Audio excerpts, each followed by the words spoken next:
ಬಂಗಾರ ನಾಶವಾಗ್ತದೆ.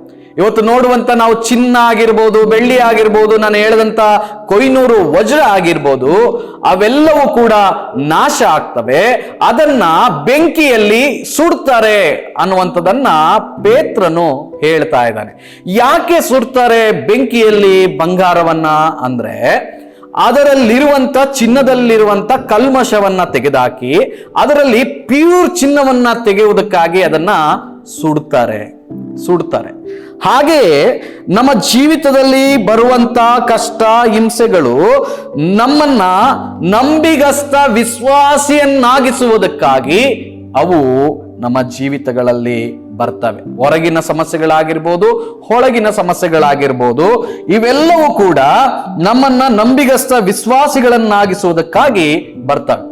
ಆದ್ರೆ ಈ ಸಮಸ್ಯೆಗಳು ಬರುವಾಗ, ಈ ಕಷ್ಟ ಸಂಕಟಗಳು ಬರುವಾಗ ಕೆಲವು ಸತ್ಯವನ್ನ ನಾವು ಅರ್ಥ ಮಾಡ್ಕೊಳ್ಬೇಕು, ಅದನ್ನ ಮರಿಬಾರದು. ಮೊದಲನೇದಾಗಿ, ಈ ಕಷ್ಟಗಳಲ್ಲಿ ಹಾದು ಹೋಗುವಾಗ ಯೇಸು ಯಾವಾಗಲೂ ನಮ್ಮ ಜೊತೆ ಇದ್ದಾನೆ ಅನ್ನುವಂಥದ್ದನ್ನ ನಾವು ಅರ್ಥ ಮಾಡ್ಕೊಳ್ಬೇಕು.